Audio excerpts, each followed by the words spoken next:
نحمده ونصلي ونسلم على رسوله الكريم اما بعد۔ مسند احمد میں حضرت قبیصہ بن المخارق رضی اللہ عنہ سے ایک حدیث مروی ہے جو بڑی ہی خوبصورت ہے اور بہت ہی عمدہ ہے۔ تھوڑے سے عمل میں نبی کریم صلی اللہ علیہ وسلم نے ایک عظیم اجر و ثواب بیان فرمایا ہے۔ حضرت قبیصہ بن مخارق رضی اللہ عنہ نبی کریم صلی اللہ علیہ وسلم کی خدمت اقدس میں حاضر ہوئے اور مشرف بہ اسلام ہوئے، تو وہ بہت ہی بوڑھے تھے۔ تو ایک دفعہ آپ کی خدمت میں حاضر ہوئے تو آپ صلی اللہ علیہ وسلم نے ان کو دیکھ کر ارشاد فرمایا، اے قبیصہ ما جاء بک، کیسے آنا ہوا؟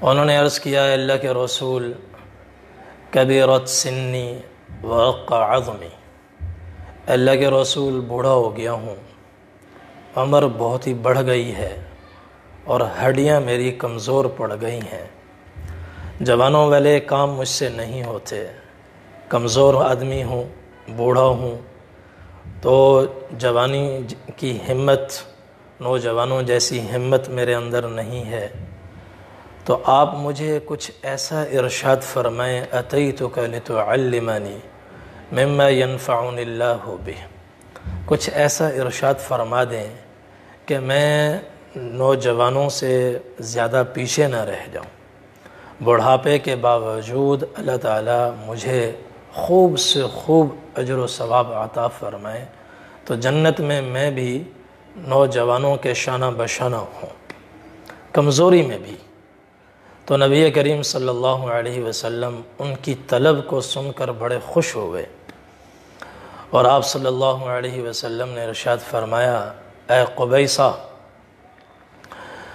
ما مررت بحجر ولا شجر ولا مدر الا استغفر لك، میں تمہیں مختصر ایک دعا اور ایک مختصر سا ذکر ایسا بتلانے جا رہا ہوں، اگر تم اس پر عمل کرو گے تو پھر تم جس پتھر سے گزرو گے، جس درخت سے گزرو گے، جس مٹی کے ڈھیلے سے گزرو گے، ہر پتھر، درخت اور مٹی کا ڈھیلا تمہارے لیے استغفار کرے گا، دعا کرے گا، اور بیٹھے بیٹھائے چلتے چلاتے تمہارے درجات بلند ہوتے جائیں گے، درختوں کی دعاؤں سے، پتھروں کی دعاؤں سے تمہارے درجات بلند ہوتے جائیں گے۔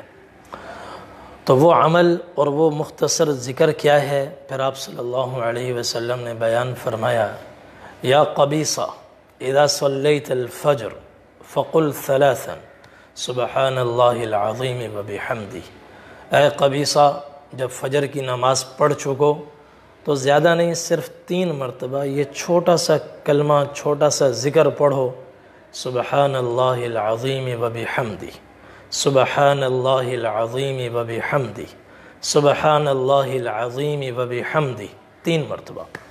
اس کا فائدہ کیا ہوگا؟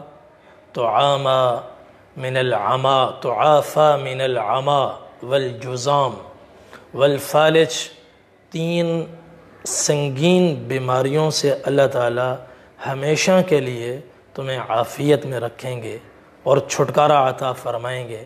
کبھی تمہیں بینائی نہیں ہوگی، کبھی تم پر فالج کا زوردار حملہ نہیں ہوگا، تمہارا جسم مفلوج نہیں ہوگا، اور تم جذام جیسی خطرناک بیماری سے بھی محفوظ رہو گے۔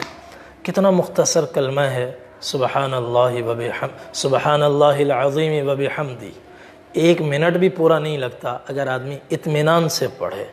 فائدہ کتنا بڑھا، کتنا بڑا فائدہ کہ پتھر دعا کر رہے ہیں اور سمندر اور ایک ایک چیز، ڈھیلے، درخت استغفار کر رہے ہیں، جذام سے حفاظت، نابینا پن سے حفاظت اور فالج سے حفاظت۔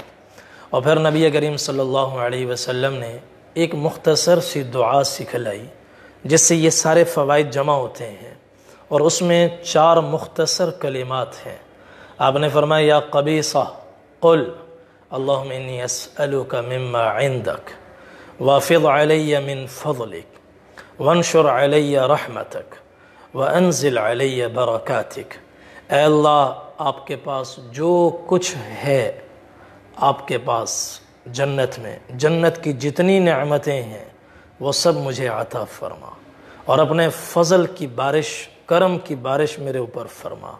اور تیسری چیز، اپنی رحمت کو یا اللہ میرے اوپر پھیلا دے، رحمت کو عام فرما دے۔ اور چوتھی دعا ہے، یا اللہ اپنی برکتوں کو مجھ پر نازل فرما۔ یہ بڑی مختصر جامع دعا ہے کہ جو بڑھاپے میں خاص طور پر انسان کے لیے بیساکھی بنتی ہے، سہارا بنتی ہے، اور خطرناک بیماریوں سے انسان کی حفاظت ہوتی ہے۔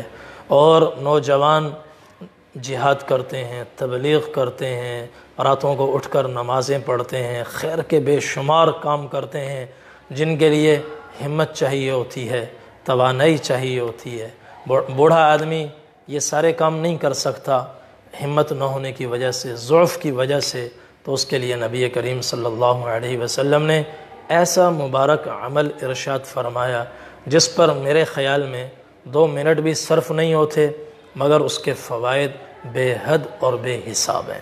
تو بوڑھوں کو خاص طور پر یہ عمل کرنا چاہیے، اور ہم جوانوں کو بھی یہ عمل کرنا چاہیے، چونکہ جیسے طلب آخرت کی بوڑھوں میں ہے، ہمارے اندر بھی ہے۔ اللہ تعالیٰ دنیا اور آخرت کی تمام بھلائیاں نصیب فرمائے۔ وآخر دعوانا ان الحمد للہ رب العالمین۔